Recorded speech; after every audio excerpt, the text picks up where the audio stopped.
And we're going to bring in our next panel, leading with Vlad Sedler. You might know him as Roto Guts, and the generous donor of a free membership to all 3 Guru Elite sites. Vlad, it's great having you here, man. Nick, thank you so much for having me. It's a pleasure to be on with you and this PitchCon extravaganza for the 2nd year in a row, and I'm just really honored. Thanks for having me. Oh man, and also you get to do the panel that with about FAAB and everything. Like, yep. We got to have Vlad for that. Oh my lord! If you don't know, Vlad does an amazing, unmissable article about FAAB every single week in season. Definitely go and check that out. But great having you here, Vlad. Thanks for taking the time. I appreciate it, Nick. All right, next we have Scott Genstad. Look at this room. I absolutely love this room. Is that wait? Hold on a second. Am I recognizing this right? Are those D&D books? There are no D&D books. Oh, sorry, dang it, Scott. I can't tell if you're gonna be let down or fired up about that. So let down. Oh, why would I be fired up? D&D's amazing. I have to admit, I've never played D&D, so I can't help you on that one. All right, well, we'll bring you on to Pitch Plays D&D, which we did during quarantine last year, and we hope to restart that again. Beautiful. But Scott, tell us about where you can find your work. Obviously, there's an amazing podcast you do with Jeff Erickson. You can't miss it in season about managing your FAAB. But tell us everything about yourself. Yeah, no, it's obviously a big NFBC player, and that's kind of where I take my focus. And RotoWire Fantasy Baseball podcast with Jeff Erickson on Sunday nights. Vlad is actually filling in for Jeff this Sunday night, so a special guest. Look so it should be fun. Looking forward to that. We're talking 2021 fades on that episode. So we're talking about guys we're not drafting, which I think is goes a little bit under talked about sometimes. So I'm looking forward to that. Other than that, you can find me on Twitter at Scott Jenstad, talking baseball, and I'm looking forward to this, and I appreciate the invite. Oh, well, it's great having you here. And I see Bun Singles, you're saying Nick's nerd is showing. Absolutely. I am a giant nerd, and I am not afraid to admit it. If you don't play D&D, nor you should really you. should. Next up is Sammy Reed. How you doing, Sammy? Yo, what's happening? Oh, it's great to have you here, man. And it's great to have your experience, of course, dealing with NFBC and, of course, obviously FAAB that goes with it. So thanks a lot for taking the time to be here. Yeah, I'm excited, man. Like, this whole thing, PitchCon, is just so cool. I'm so excited to be part of it. And obviously be on the panel with these goats is quite an honor. So Sam, you can teach me about Top Shot, right? That's what we're here for. Oh, buddy. Nice. I got StreamYard up here. I got my Top Shots up here, and then a little bit of just the Bitcoin graph going on. Can we just do an hour on you telling me which Top Shots to buy? Buddy, if I knew, I'd be so rich. Well, let's bring in our last member here. It's Kevin Hasting. If you're talking about goats, well, Kevin Hasting won TGFBI. So I got to think that you got to bring him into this panel. Kevin, it's great to have you, man. Oh, thank you so much, Nick. Honored to be here with these 3 pillars of the community. It's no other way to put it. It's awesome. Yeah, I wouldn't agree more with that. And you can also find Kevin Hasting on his new podcast, On the Wire, on the PitchCon Podcast Network. Definitely check that out with Adam Howe. It's fantastic. I think you guys have 2 episodes out already. But listen to that. Donate at the link before. go.rallyup.com/PitchCon. Support what we're doing here. And I'm going to let you guys have the floor. Thank you so much for being a part of this event. All right, so let's dive into it. We're going to spend the next hour talking a little bit about NFBC, free agent bidding. Very, very stoked to have these 3 gentlemen with me here. And so, I think most people are somewhat at least familiar with NFBC. It's been around since 2004. It was basically the first industry multi-city high stakes event, and they held drafts in Las Vegas, New York, and Chicago, and the first site to basically offer $100,000 grand prize. And so I kind of wanted to kick things off and just get a feel for maybe we could talk a little bit about the formats, what your guys' preferences are among the different offerings, and also how you got started in NFBC. So Scott, let's start with you. Sure. I'm one that I don't play quite as many leagues as people do. I tend to play some of the bigger leagues and focus on them. I'll usually play a couple of main events team, which is the 15 team with an overall prize, and I play a couple of the 12 team online championships, which is similar setup with an overall and league prizes, but only 12 teams. There's a lot of teams in that one too. There's like 400 teams in the main event, like 2,000 in the online championship. I got my start, I don't know, like 13, 14 years ago playing in the main event. I actually won a satellite to get in because I thought the entry fee was an absurd number that nobody would ever pay, and little did I know that it would blow up like it has. Been playing ever since. It's easily my favorite format. Greg and Tom and Derek over there just run an awesome game. You get paid a week after you play, all that kind of stuff. Unfortunately, the live event has not been quite as fun as it should have been the last couple of years due to COVID. But if you can get to any of the live events, I've met Sammy at those. Obviously, Vlad and I drive out there to Vegas every year to prep for that. So it's shout out to Arby's. Shout out to Arby's. If you can get to any of the main events, I strongly encourage them. I think the 2022 Vegas main event is going to be an absolute debacle of people showing. It's gonna be awesome. Sammy, how about yourself? Yeah, man. I have been playing fantasy baseball for like 20 years, and I really only got into the NFBC in the last couple. And I think it was mostly you guys like telling me, oh, you got to go to Vegas. You got to go to Vegas. And I'm like, whatever. And then I went and it was amazing. Like I just had the most amazing time. This was 2 years ago. And I walk in and, the first thing I do is I sit down. I got Casey Cha on my right and our boy Jeff Erickson on my left. And we just started going.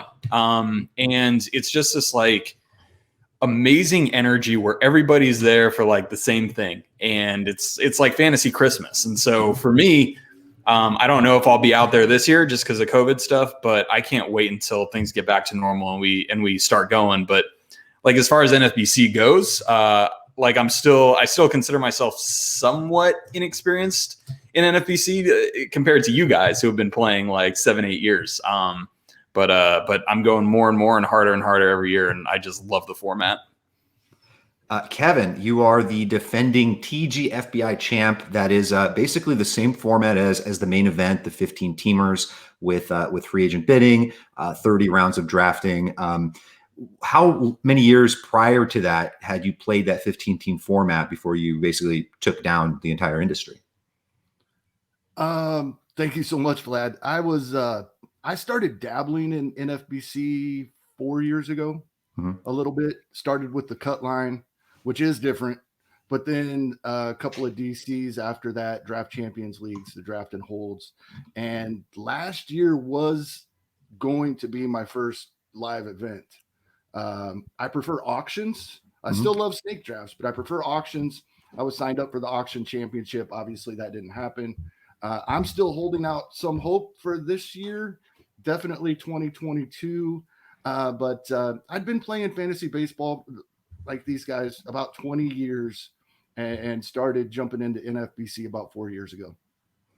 So just real quick before we dive into a little bit more about draft strategy and free agent bidding and how we should be handling things, I wanted to touch on your team, and I know I sent and shared the team with Scott and Sammy as well to maybe get some analysis. But first of all, it's just a good example of how winning an overall competition, it doesn't mean that you always have the perfect, most flawless team. And we've seen it a lot, over the years. You look at the top winner of the main event or the online championship, there's always, some picks that didn't work out along the way, some free agent bids that didn't work out along the way.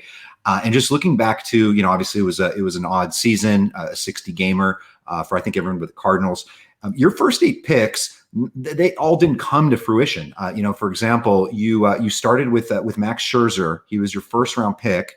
Kind of hurt the ERA a little bit in the ratios. Tatis was your second, obviously smash. Keston Hiura was all right. Jordan Alvarez, however you pronounce it, didn't play the season. Jose Abreu smashed, Bauer smashed, and then Soler, not so much. So my question to you is, how did you feel about your team going into the season? Like, did you think you were going to do some major damage or just compete? And then how did you just kind of feel about your team overall after the draft? I felt good about it. I think the key that you brought up in those first 8 picks was the only true landmine was Alvarez. He was the only one that didn't do anything. Sure, a couple more wins and a much better whip out of Scherzer would have been great. Hiura, other than the batting average, the counting stats were fine. Probably would have liked a few more stolen bases. But I think as good as you said top 8, and I look at the top 6. Half of them weren't what I wanted, but the other half were much better than anyone could have expected. Abreu was probably the key. And I don't talk about tiers much, but I think whether we do or not, we all kind of have a group. And that was just, he was the last first baseman I was comfortable with. So I grabbed him. I wasn't really targeting him. So that helped a lot. And then, as always, some of the later guys. Scott or Sammy, I mean, have you guys ever had a draft where your first round pick, second round pick, someone really valuable to you ended up just completely busting or not playing, getting hurt, and you still went on to crush the league? Has that ever happened to you? Yeah, in 2000, I'm going to say 9. I think I had the year or two off. I finished 11th overall in the main event, and I got 4 innings of Brandon Webb as my third pick. That's a blast from the past. That was the end of Brandon Webb's career too. He It was a single inning after this. It was him or Halladay, and it was kind of like a 50-50 call, and everybody loved both guys. I was like, can't go wrong here. I'm pretty sure I win if I take Halladay because I think he won the Cy Young that year. Yeah, Sammy, I would definitely say that when you look at this team that took it down, so much of it has to do with in-season management, right? Nobody walks out of the draft with a perfect draft. Nobody just walks out and hits the nuts and they're like, okay, cool, this is just so easy. You're always going to have tinkering to do. And I'm glad we're talking about FAAB today because in-season management just ends up being so key. I think the thing about the draft is not that you're going to leave with a complete team, because you're not. You need to leave with a lot of valuable assets and assets that are hard to replace in season. I think that's super important. I think we get caught up so much in like, oh, I want to create this like great balanced team, and it's nice to think about, but the reality is you're going to need to fix things and patch holes throughout the whole season, right?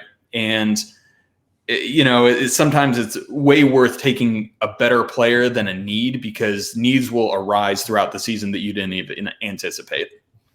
And I think that's the key between the 15 and the 12. Like, I think at 12, you can leave and you're like, oh my God, this team is amazing. Yeah. And at 15, you can pick apart any 15 people send me. I can always like, well, you're low here, you're low here. There's just no way to fully get where you need to be at a 15 on draft day. Yeah. And that's the fun of 15s to me. I agree. That's why I like them a lot more. I think that makes it a lot more fun. Yeah. In 12s, do you guys have a certain way that you approach those back end rounds? Because I know these days a lot of us aren't just looking to fill our. We want to have position flexibility. We want to be able to cover guys in the case we get zeros. But like in this day and age, with so much volatility with closers and committees in that regard, it's starting pitching's pretty deep, even though that's volatile as well. Chasing certain categories. Is there a certain way that you think you might be approaching 2020 in the back end of 12 teamers, 2021? To me, it's just much more upside, right? Because you can always churn. It's really easy to churn the back end of your roster in 12s in a way that in 15s isn't quite as easy. And so you can take more shots and you can even, draft accordingly. And Vlad, you're like the king of 12s. So like we should be asking you how to do this. But the reality is I just think you can shoot for so much more upside in so many different places because you know that you can churn those guys a lot easier. And I think the other key, just to add on that, I agree on the upside, but I think the key is like in a 12er, I think it's not the worst thing in the world to have a couple of guys who bust early and you have a couple drops, because there's always going to be guys on the waiver wire you want to pick up. Mm-hmm. And if you have a couple of guys that are easy drops that you took late, like that just makes things so much easier. Where, if you're just taking a safe guy, a safe pitcher, you're like, oh, he's doing what I thought he was going to do. It doesn't really help you that much. I think that, getting a couple of guys that boom, a couple of guys that bust, it helps both ways. Kevin? Yeah, and on top of that, I agree with all that. Also, in 12s, I like to use the end of the draft as my first FAAB period. A guy or two that I'm planning on using, but for the first week or two, looking ahead at the schedule already, looking ahead at streaming pitchers already, and then cutting them loose after the first couple of weeks. Yeah, that's good advice. I remember last season, that was the reason why I was having Adam Wainwright on my team, somebody that wasn't particularly a target, but I think he got Pittsburgh for the first week, and in a deep 15 teamer, I'm like, okay, well, maybe he might be useful. Maybe he won't hurt me. And he ended up doing well, and then just kept pitching well and kept, beating out his peripherals and ended up becoming useful on that 15 teamer all year. And I think that happened to a lot of us too with Chris Bassett, right? Like I think he had a good schedule in that first week. He was going to be in the rotation. All of a sudden, somebody who you think you're just going to stream for a week ends up on your team for the rest of the year and just, has that season. And that's a good thing. Like, I think only now am I starting to look at schedules. I started just the other day looking at the first couple weeks. You tweeted about it. Well, one of the little tidbits, and I hate to put it out there, but hey, this is our business, this is what we do. But like, and eventually everyone will see it. But like Zach Davies, for example, is not somebody that I go out of my way for. But man, he starts with 2 games against Pittsburgh, like week 1 and then week 2. Like, that is possibly streamable in 15s. I mean, can end up blowing up on us, but like, you want one whose name people hate? I was looking just yesterday. Right now, he's still being reported as the 4th starter. So Wade Miley will get Pittsburgh and Arizona in the first full week of the season. ooh. Just so we're clear, I hate Wade Miley. Well, you can also emotionally hedge this by stacking against him in DFS, but also streaming him in seasonal, and it's going to work out some way. You'll be all right. And I think the key to those late picks is like a lot of people are just like filling their roster. I need this and this. Like, have a purpose for each pick. Like, if it doesn't work, it's fine, but have a path where you can see this pick working out. A lot of them aren't going to. You're going to drop a lot of guys after you take in round 20. It's just the way it is. Nobody can really know what those guys are going to do. But have a purpose with each pick. Like, every pick should have a reason for you picking, not just because you're trying to get out of the draft and fill your team and go have dinner or something. Yeah. Do you guys do something different with your rankings when it comes to really late picks? Because what a lot of people do is, they'll just like break it down and tier the whole thing. But late in the draft, I feel like that kind of breaks down, right? Because you might have a better evaluation on, some, Jake Arrieta or something like that than somebody that has some upside. But it's probably, especially in a 12, probably more proper to take the guy with upside. Do you guys kind of break apart your rankings in any way to account for that? Scott highlights and bolds, that I know. I was going to say, I don't rank those guys by that point. I just have a huge tier, but I highlight and bold in different colors. And, if I need someone, maybe some saves or some steals or just some upside, I can go, if I have 30 seconds on the clock in the 25th round, I can just look down my list and know that there's guys I like just by my bolding and my coloring. I was going to say it's a little bit of a different animal if you are drafting live. And, I think a lot of us figured that out our first year. And I remember after dominating some online stuff, entering my first year of Maine, and sitting at that table in Vegas, I thought I was prepped. But in the, around 28, 29, 30, when everybody is sniping you, you realize everyone has your same targets. All of a sudden, your list isn't as organized or as deep as you wanted to. You can't find the people that you want. It's different than somebody in your queue, or off your sheet. In an online draft. So I think that makes a difference. And all the guys who finished earlier and drinking beers now are like hovering over you and talking to you. And those last 5 rounds are like, we'll test your focus in every way possible. This is true. 100%. And Vlad, I know you've done like interviews with Casey Chaub before, so you know the guy. But literally this dude showed up and he had like 2 pieces of paper and a pen. We're showing up with like our spreadsheets and everything's bolded and highlighted and we have our draft programs and stuff like that. And Casey just sits down like he just rolled out of bed with 2 pieces of paper and a pen, puts them down, and he just crushes it. You know what I mean? Like we got to figure out what he's doing because that guy is just above the game. Yeah, heck of an introduction to you. Your first live event, and you're sitting next to Casey Chaub. Same thing for us in the Platinum. Oh yeah, I mean it was and I had so many other goats at the table too. I mean that's what you're going to find when you're in a main event. And I think the reality is that a lot of us play the NFBC because we want to go against the best, right? Steel sharpens steel. I spent so many years like doing super well and, home leagues and private leagues and, stuff like this. And it's like, okay, that's great. But let's go against the best. And I think when you do that and look at it as a challenge, it just makes you step your game up. And I think that's what we're all looking for.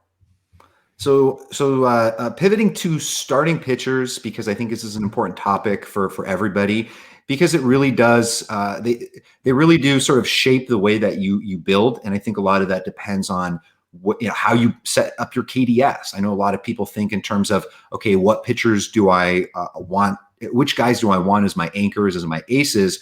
And then what KDS do I want to set around that? Because what happens is when we get to these, the live events, or we get towards some of the bigger drafts, ADP is essentially thrown out the window. Pitchers get pushed up, and maybe who knows how it's going to be this year? Maybe even more so with literally no projection systems really showing anyone with more than 200, on tap innings wise. So, Kevin, let's start with you. In general, over the years, how do you approach starting pitchers in 15 teamers in NFBC? And then is your strategy going to change at all for 2021? Well, that Scherzer pick you brought up earlier last year, that was the first time I could ever convince myself to take a pitcher in the first round. The saving grace was the other option at that point was Verlander. So if I was going to do it, I made the right decision. I think I want someone there in snake drafts, one of those top guys. Not really two right away, or maybe even two of the top three. I just can't get myself to pass such good hitting up that's available, but definitely two of the top five and one probably first or second. You guys? Yeah, I think I'm pretty close with that. It's funny, like this is like the perfect year to zag when everybody's going pitching. You can stack up such an insane offense the first 4 rounds. But then you look after round 4 and you're like, my God, the pitchers are so like usually there's pitchers like in the rounds like 5 through 9 that I really like every year. And there's guys like, I can just take this 2 of these guys and kind of back it up or get more depth. And I tell you what, I'm tempted to go with like 1 in the first 5 and really kind of zag a little bit and really stack up the offense and then hit some guys. But it's I'm finding it tougher to find starting pitchers in the rounds like 6 through 12 than I normally do. Sammy, how about you? Yeah, so I'm fully on board with Scott's line of thinking here, particularly in overalls. So overalls, you treat them a bit like a GPP and DFS, where even if you might not consider it an optimal strategy, the upside of it when it does hit really makes it worth it for the overall prizes. And for me, I foresee starting pitching being pushed all the way up. Like we know at the main event, it always gets pumped up and guys go, guys who are going mid-second all of a sudden are going late first. I mean, it's just stacked.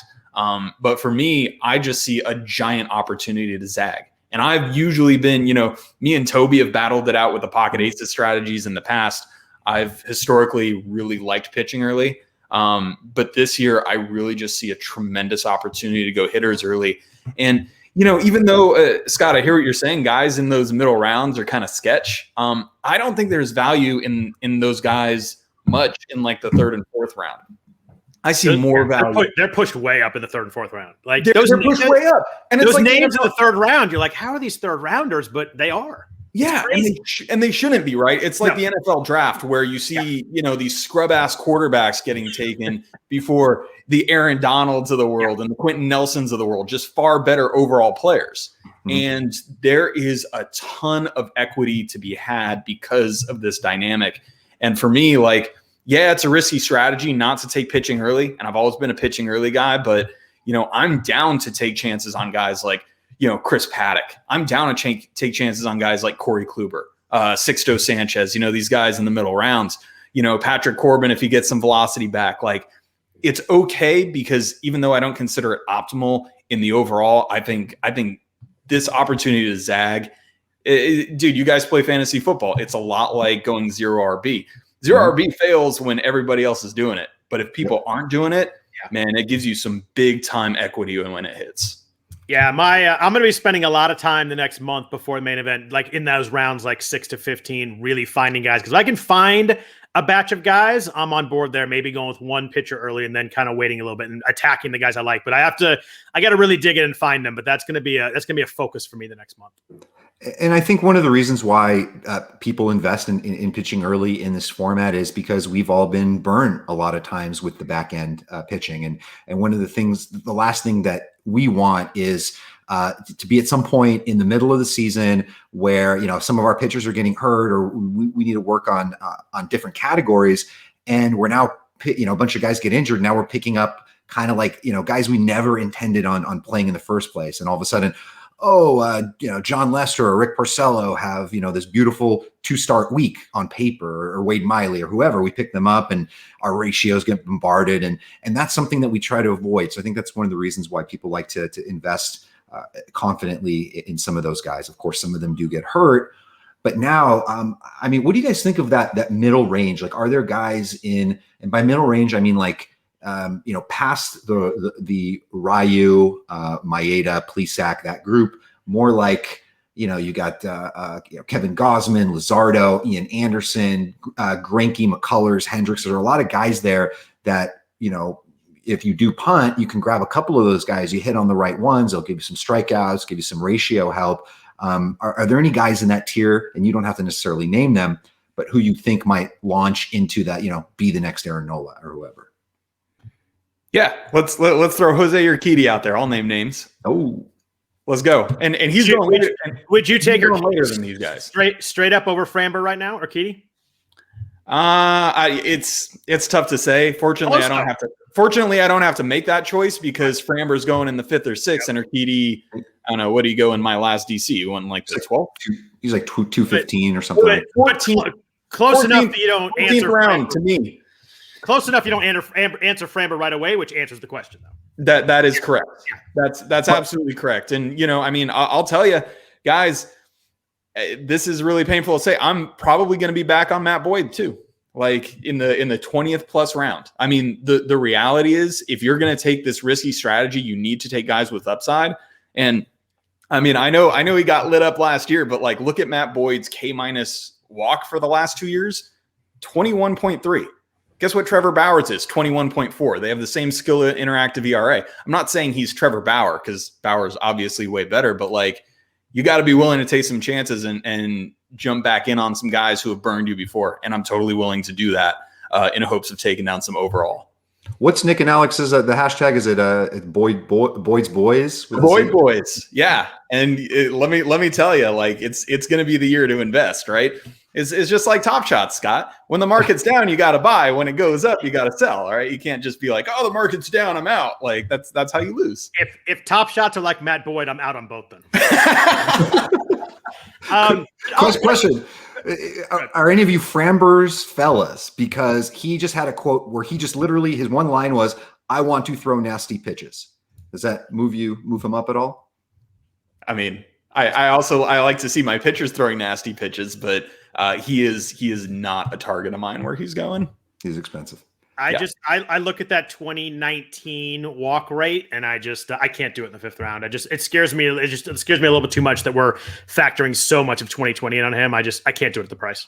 Right. And I mean, let me just throw some Maeda shade too. Like, I think it's clinically insane that Kenta Maeda is going in the 3rd round these days. Right. It's just like I think all of us are probably Maeda fans because Maeda has always been really good. Like, he's a good pitcher. And there's always been value in him. There is no value in the 3rd round. And this is exactly the spot that I want to stay out of. I want to stay out of this. Oh crap, I need a pitcher like right now. I'm going to take a guy instead of, let me take like a really good hitter. Whoever that is, like Anthony Rendon right there. Like, it's just like night and day to me. And so there's no value. I think that brings up a good point. Like, I think that when you go into a 15-team draft, you have to be willing to adapt as you go. Don't get stuck into one spot, because every draft can be a little different. But exactly what Sammy said, you don't want to be in a spot where you're like, oh my god, I have to take my head. If you don't like him in that spot, take someone else and figure it out later. But if you do your draft prep and you've got a line of pitchers you like later, take that hitter and bounce back. You got to be able to you have a little flexible. There's people that kind of, I'm going in when I'm getting this and this and this. It never works that way. Mm-hmm. And you just kind of leave yourself later where you're not quite as prepped for what you want if it doesn't work out the way you planned it. Kevin, how big is your player pool? Like, are there guys like say for example in that range, like 40 to 70 overall, that you will avoid at all costs, or is there a point in which you are willing to buy in on them if they fall far enough in ADP? That's what I really try not to do, is grab somebody just because they're falling, unless there's a specific reason why I'm more comfortable at that point, and it comes back to auctions too for me, and what Sammy and Scott have been talking about. And these guys that they're talking about targeting, I can get several of them, and you can't do that in a snake draft. I can just let them all go. And some of the guys that we're going to talk about here in a little bit, I don't have to choose. I can grab 2 or 3 of them. Unless you're on the turn and grab 2, you can't do that in a snake draft. And that makes a big difference for me. So Sammy gave a name. I'll give a name too. I'm going to say if you're drafting with me and you want Sixto Sanchez, you're going to have to jump him. One of my favorite arms, Sammy mentioned him, is kind of running some names earlier. I love a guy that I like the 12.8% swing strike rate. I think that's the K rate's going to go up. I know it was low last year, but I think he's learning pitch mix first year. I just love a guy with that makeup, and I love a young guy like that doesn't walk people. His like walk rate was 7%. It was under 5% in 2019 in the minors. I think Sixto Sancho is legit real deal, and ADP at 140. We will not see that again for like 8 years.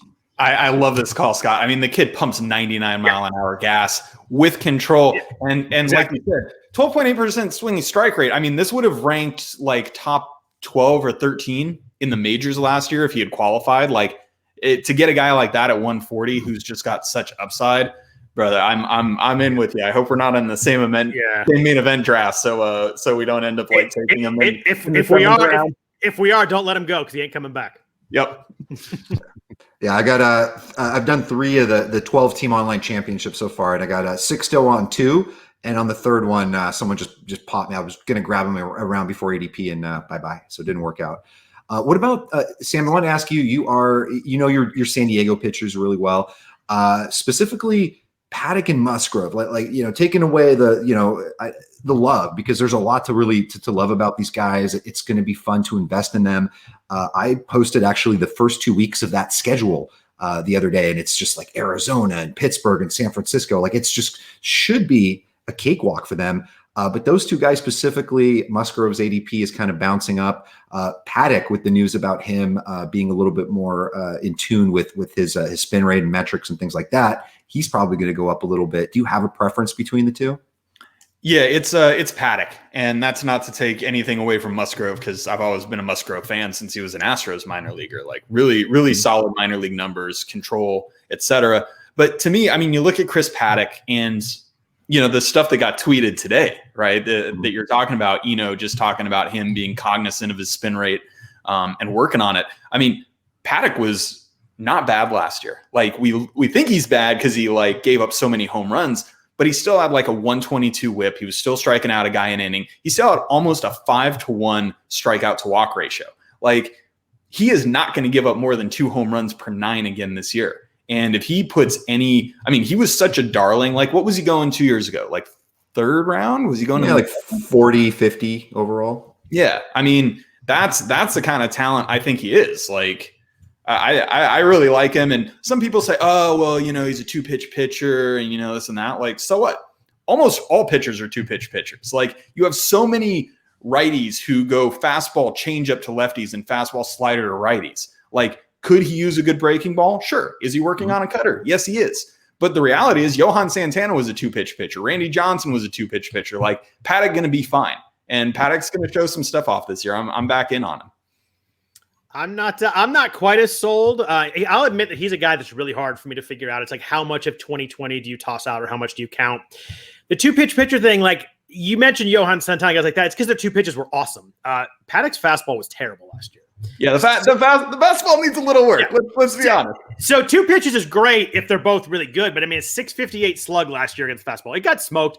It was really good the year before. There was like 391 slugging against the year before. So it's just like, and he throws 94, and the changeup's really good. And if he that 3rd pitch, I just like being able to show it would be great. He doesn't really do it that much, but the curveball needs to get better. But he's a guy that's really, I can admit, he's a hard guy for me to figure out. I look at one thing and I like him. I look at something the next day and I don't. He's just, I'm not going to pretend that I have everybody figured out. There's guys I like, guys I don't like. And Paddock falls in the one where I'm just not fully sure how I feel about him yet. And just as a side note, someone in the comment section, a Mr. Sporer, I believe, Paul Sporer, says that actually Johan Santana had 3 legit offerings. The slider wasn't great, but it was there and usable. Come on. Quick pivot. Kevin wanted to discuss about saves and stolen bases, 2 categories that we concern ourselves with every single year, but probably even more so because, as we know, stolen bases as a whole have just been declining every year. You're looking at Mondesi, Trey Turner, and then a whole bunch of other guys with stolen bases. A good percentage of them, like a big chunk of guys that can get you 15 plus, 20 plus, are expensive commodities. They're being drafted within the first 3 rounds, right? So there are only very few hitters in those first few rounds. That isn't some young stud that can also steal some bases. So for you leaving the first couple rounds of a draft, like you say that you like to get some of those hitters early, are you just avoiding anyone that doesn't steal bases whatsoever, or like a Mike Trout type that, you know, maybe could steal 20 again, but might also only steal 5? I think for me, I'm definitely still in on Trout, especially falling towards the middle of the first round, because he's still going to get me some. You know, I'm not expecting 20. I'm probably expecting at least close to double digits, if not a few more. And those are exactly the type of guys I try to use throughout the entire draft. Because it's great. If I'm drafting in the early first round, I'm not avoiding Tatis and Acuna at all. I'm not saying that. But if you're counting on those stolen bases and something goes wrong, you're in big trouble. So I like spreading them out all throughout the draft. And a guy like Trout in the first round is great. It does steer me away from guys like Freeman. You know, I don't want the 0 or 1 or 2. Yeah. How about you guys? Like, are you okay with you're at the back end of a 15-teamer, and you start off, you know, Freeman and your favorite pitcher, Bauer, Darvish, or you know, whoever are there. Are you comfortable with that start? And do you start to get worried about stolen bases going forward? And do you overcompensate at that point, like taking somebody like you know, like a Robles or a Buxton or someone who you think might steal Leody Taveras earlier than you actually would because you're chasing a category? Yeah, I'm out on that start. Yeah, out on that start. Okay. I want to avoid having to, like, a couple years ago I did that and I had to like jump up to Lino Shields 2 rounds and it was a disaster. And I'd like to not have to like push a guy like that. And I don't want to get my draft in the 9th, 10th round. If I don't get this guy, I'm screwed in steals. So it's just, I really want to get some in my a good amount in my first 4 rounds. I mean, who knows how it works out. If I'm in the back end, I'd have to like probably figure out a strategy to see who's there in the 5th and 6th and see if I can figure out a way to play with Freeman. But I think I'm with Sammy. I think if I don't think I can leave the first couple rounds without getting a good batch of steals. Yeah, I mean, it really comes down to, like, we talk a lot about scarce assets, right? We have 10 categories, 5 hitting and 5 pitching, and no category on its own is worth more than any other category, right? They're all worth the same amount of points. So what makes one more than the other? It's supply and demand. And that makes the scarce assets way more important. Like, it's hard to find steals off the free agent wire with hitters that can actually do something else, right? Sometimes you can find a rabbit, but I think the key to this season so much is being able to figure out steals and compete in steals without wrecking everything else. And there's so many good combo players in the first couple rounds. And even after that I think that's the way. Like, if I don't start off with somebody like Trey or Mondesi in the first 2 rounds, I mean, kind of the way that I see myself building is just trying to take every single damn hitter who can have a chance of like stealing 8, 10, 12, 15 bags, right? So I'm going to have a lot of Tommy Pham. I'm going to have a lot of Will Myers. I'm going to be filling my teams out in this way. And I think that's, yeah. Let's just stack Padres and take all the money. Paddock and Pham and Myers, like, easy game. You must be really fired up right now. What an offseason to be a Padres fan. My God. It's cool, man. Like, I mean, the reality is, you know, a couple of years ago, we had that big, you know, when Preller first started, he was like, oh yeah, here comes Upton and Kemp and, you know, James Shields. And we're like, yay. And it sucked. It ended up sucking. But this time feels a whole lot different.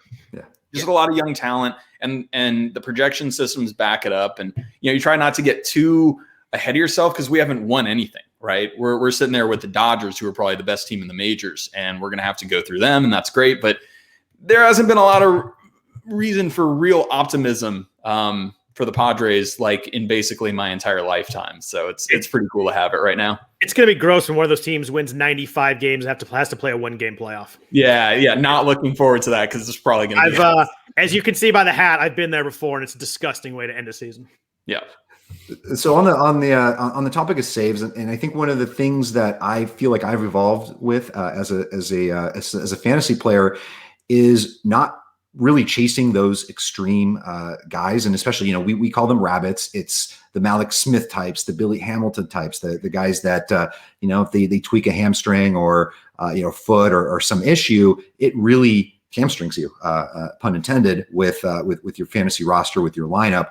And I remember, you know, there was even a time where, like, well, I'll grab Malik Smith and then I'll balance it out with a Joey Gallo. And I don't think it really works that way. I think it's almost better to build, like you guys were saying, those guys that can get you maybe low double-digit steals and just really build with good hitters who are less likely to slump also, so that you're not taking them in and out of your lineup and messing around too much. But I guess it never really does hurt to add towards the end of your draft, like a Miles Straw, or maybe, guys get injured, you pick up a Tim LeCastro off FAAB and you can use that boost a little bit. But I think there's a danger with having too many of those guys on your team. And I'm sure maybe one of us have ended up with a team where you have Malik Smith and Billy Hamilton on your team. And then, you think you're good, but you're starting to get hit with the home runs and RBIs and things like that. I have never drafted a team like that. I can promise you that. I have. God, and it wasn't good. It wasn't good. Never again. I will say, Vlad, and you're kind of like touching on this point. I mean, when you get more well-rounded players, the other thing you're doing is you're diversifying your portfolio, right?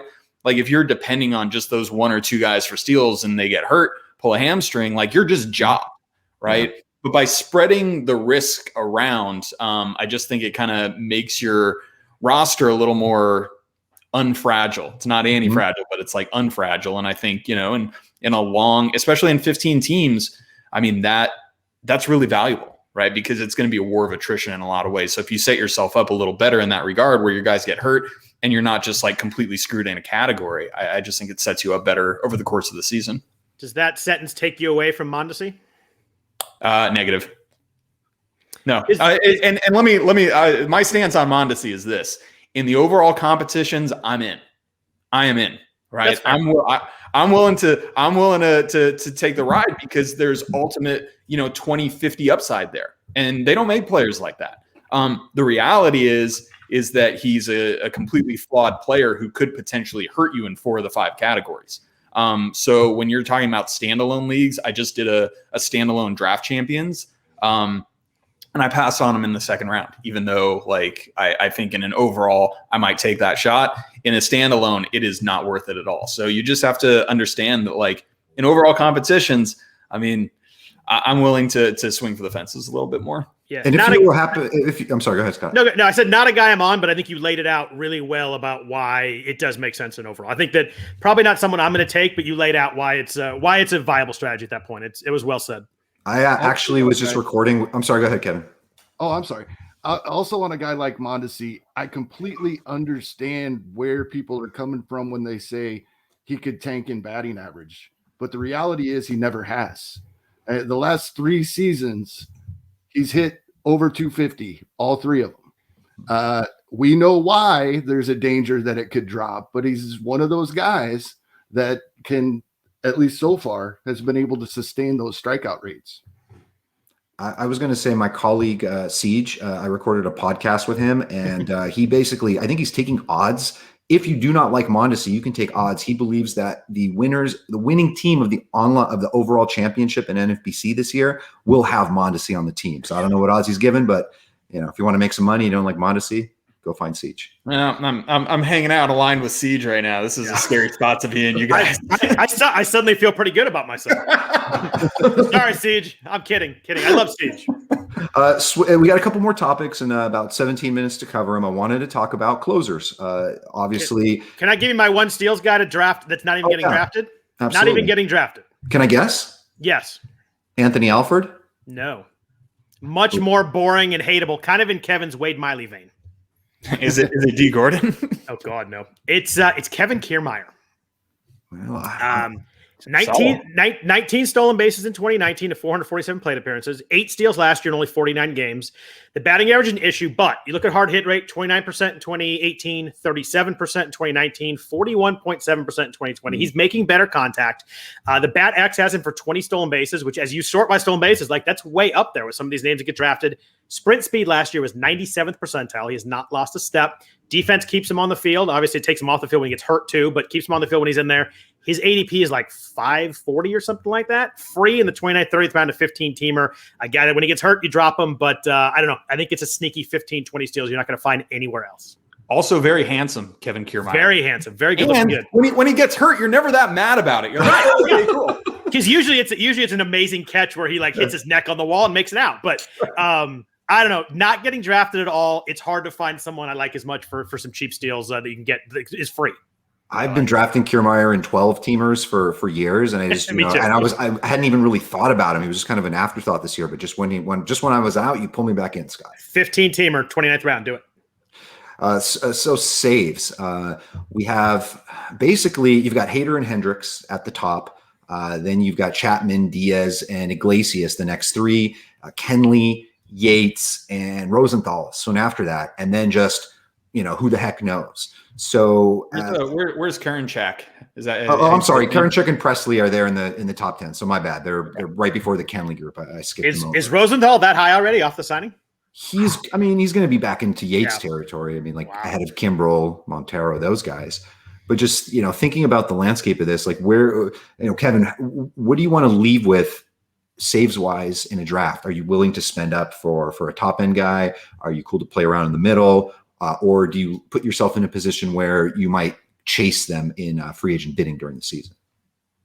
I think I've changed coming into this season because so many teams spread their saves out now amongst multiple guys that I think I want at least one of the guys that we expect to get that opportunity each time there's a save on the board out there. And just thinking about it recently, if more these other teams continue to use multiple guys in that role, by having one of those guys, you can start two starters rather than another reliever later, because there's only going to be a handful of guys that are getting 2 to 3 times the amount of saves of most of the other guys in the league. So you guys, it's a really good point. It's a really good point. I mean, I like that. Yeah, the ability to use your pitching spots. And so we've kind of seen this dynamic the last couple of years. I think one of the reasons we saw starting pitching get pushed up so hard is because there was this clear delineation between the first round pitchers and the volume that they were going to put out and the next tier of pitchers, right? That volume, it wasn't just that they were better, it was the volume that they were getting. And one of the reasons I'm a little sketch on early round pitchers now is I don't see some of that volume difference anymore. But that's kind of aside to the point. What you're saying about closers is that you are going to see a volume difference. It's still in kind of this place where, you have a couple guys who are getting the full load. It's like running backs in fantasy, right? You have a couple guys who are getting like all the touches and a handful of them. And the rest of the guys are splitting the job. And so that inherently makes the guys that are getting the full accompaniment just more valuable in general. And again, we talk about scarce resources in the draft. That's a scarce resource. Yeah, and I think adding on that, it's interesting you think about it in FAAB, because it used to be like you save your FAAB money, and when a closer gets hurt, you can pick the next guy. I don't think there's going to be that next guy, because all those teams guys get hurt, they're going to go to committee almost automatically. So all those like guys to fill in, you're like, oh, I'll just get 20 saves when I pick up someone. Those guys aren't going to be there. There's going to be guys that split jobs. Say if Rosenthal gets hurt, it's not like, oh, I'll just get the next guy. It's going to be Diekman. It's going to be Wendelken. It's going to be Lou Trevino. There's not going to be that fill in the slot guys, because so many teams will just go to lefty righty kind of matchup stuff. So I think that finding close and FAAB used to be hard, and now it's going to be exponentially harder. How do you guys feel about spending up on one of those top resources? I know, I think it was 4 years ago or something like that. It was Kenley Jansen obviously had some big seasons back in the day, and there was something uncomfortable about in a 15 team main event live where I was taking Kenley Jansen basically as my before even starting pitcher. So I think it was like the third round, and it ended up working out and ended up paying off. I guess in a way, he didn't really out earn his value, but he really delivered for that third round. The following year, I believe it was, Blake Trinan and Edwin Diaz were the top two guys because they were coming off tremendous seasons. Both ended up failing. Diaz lost his job. Trinan just completely fell apart. And there's always that risk with some of those top guys, and we never know when it's going to happen, what is going to happen. So looking into this season, I mean, what doesn't feel comfortable about Josh Hader? I mean, obviously, a little bit of blips from last season and how good Devin Williams looks and all. Liam Hendricks dominant. Like, at what point are there any signs that you see in a reliever that makes you avoid paying up for them, or just does this implosion sort of happen out of nowhere? It's the fact that they're a reliever. I mean, the reality is, anytime a reliever just has a complete smash with like the sub 2 ERA and the sub 0.9 WHIP, like you are overpaying when you take him in the 4th round. I mean, that is the reality. It just by like statistical regression. So, I mean, honestly, the place that I like to live in closer land, at least this year, is kind of that second tier. Just the guys we were mentioning earlier, right? The Presleys, the Karinchaks, you know, I mean, even Craig Kimbrell. And I know he's getting pushed up, right? But guys who have pretty much the whole job, and maybe Karinchak's a little sketch in that regard, but guys who like rate to have the entire job, but you don't have to pay 4th round prices. And they honestly have like close to as good of a chance of like having those smash seasons as anybody else. Like I think you should get the guys who have the whole job, but don't pay the full freight. At least that's the way I approach it. And I don't want to spoil too much on Vlad and I doing the podcast tonight, but I am fully out. Josh Hader scares me right now. At that price, I mean, amazing pitcher, but at that price, you're going to get the Ks racked up. But man, the walks last year scare me. All the hard contact he gave last year. I don't know if maybe people have figured out to lay off the slider and hit the fastball. I don't know what it is, but he was bad last year, and I don't know how much of 2021 throw out, but you look at hard contact, the last 3 years, give up a lot, high percentage barrel rate, just gives up a lot of card. That scares me with, you know, come in with a 1-run lead, you give up a solo home run, the save's gone. Like that scares me with a reliever more than it does anybody else. And at that price, I would definitely take Hendricks over him, but at that price, I'm no Josh Hader this year. And he may be great, and the strikeout rate is insane. It is every year, but at that price, I'm out. Yeah, and how many times does a reliever just absolutely nut for 3 years in a row or more? It's just like, dude, it almost never happens. Those guys are unicorns that do that. And he's got an absolutely nasty arm right behind him where any kind of slip up, they may be like, hey, you know, maybe we can use Hader in the 7th and 8th and go Devin Williams in the 9th. It's just having someone that good behind him always scares me, the closer, because I think it makes the leash a little bit shorter, even on a stud like Hader. Kevin, are there any late round situations, like teams that don't have a defined closer right now, where you are kind of buying into, like, for example, you know, Cincinnati or St. Louis, or, you know, anywhere where they haven't actually named a closer, but you're like, I'm just picking up all the shares of this guy because I believe he's going to win the job? In drafted holds where we're going deeper, I'd like to see, although he's a lefty, so we don't know, but I'd like to see Lucas Sims get that Cincinnati job you mentioned. I've picked him up a couple of times. Being a Kansas City Royals fan, I think everybody is assuming it's going to be Greg Holland, and I'm not convinced. I'm picking up some Josh Stalmont, a couple of guys like that. Nice. I love Chris Martin. I think just Chris Martin's a really good pitcher, and I don't trust the Braves going with Will Smith. I think there was the quote was they're gonna run it as a committee, so you're not into that. You just think Chris Martin. No, if it starts that way, great. But I mean, you look at Chris Martin's last 2 seasons. I mean, that the K rate over 30%, walk rate under 5%, like just beyond elite K to walk guy. And give me a guy like that in a situation that's not fully set with a guy in front of him, that's someone I like taking a chance on late. Sammy Kapler with Jake McGee now signed there. They got Reyes Montoya coming back. You know, Tyler Rogers, maybe a little Trevor Gott. I'm kidding. Are you in on that? There, you're just full of void. Yeah, kind of a full of void, man. I think that people, you know, they're drafting Montoya or why am I losing his name? McGee? No. Oh, Reyes Montoya. Yeah, I mean, gee, I'm completely blanking. But bottom line is I'm kind of out on that situation. It just feels nasty, and those guys really aren't that good in general. Montero's who I'm thinking of.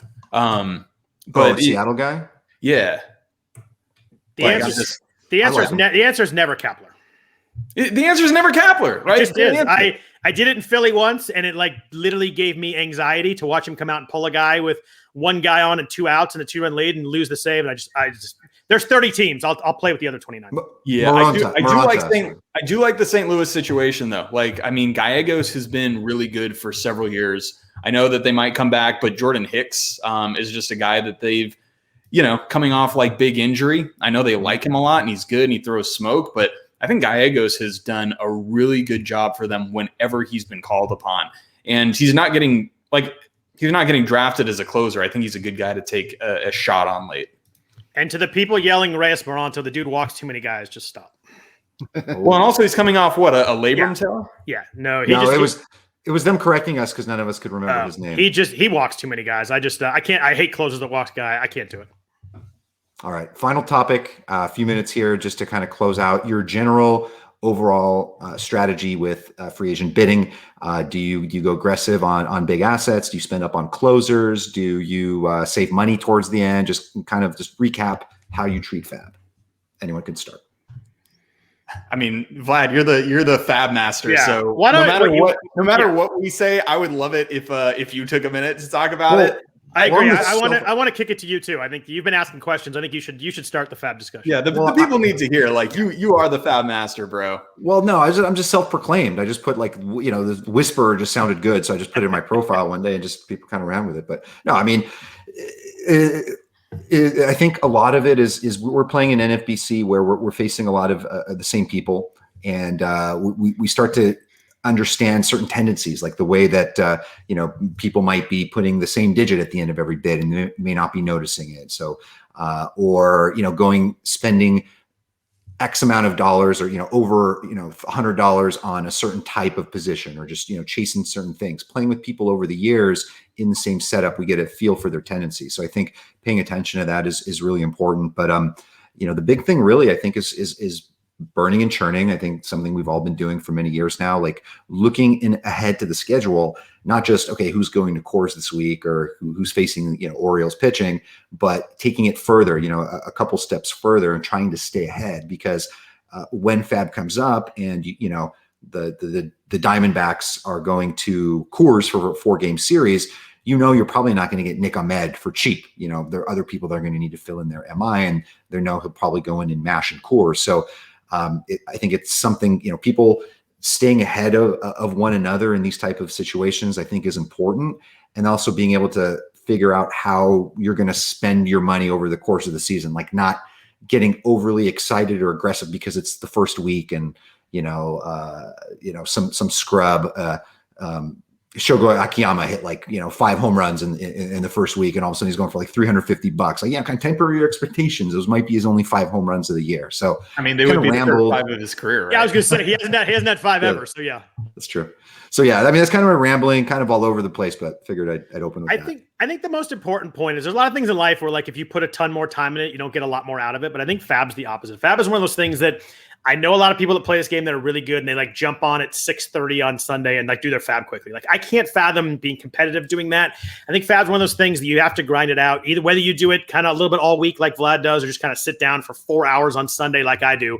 I think putting time into FAAB and looking at every player and not bidding on a player unless you looked at their Fangraphs, you looked at their StatCast, you figure out why you like them. Make sure that you're not bidding on players because someone else mentioned them. You saw them hit a home run, like Vlad said.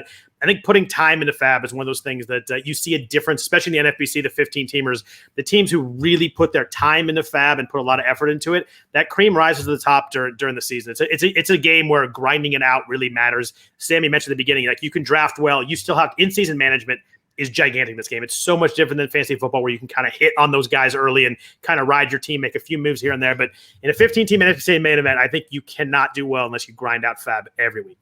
Hey, Kevin, what was your FAAB like for TGFBI last year? Did you have some big hits, or how did you approach it? Exactly what you guys are saying. I think all of the little things add up to a big thing, and that takes time. So that's what it all boils down to. It helps when you draft Marco Gonzalez at a 3.1 ERA for 70 innings too. Oh, he fabbed him. He fabbed him, yeah. Yeah.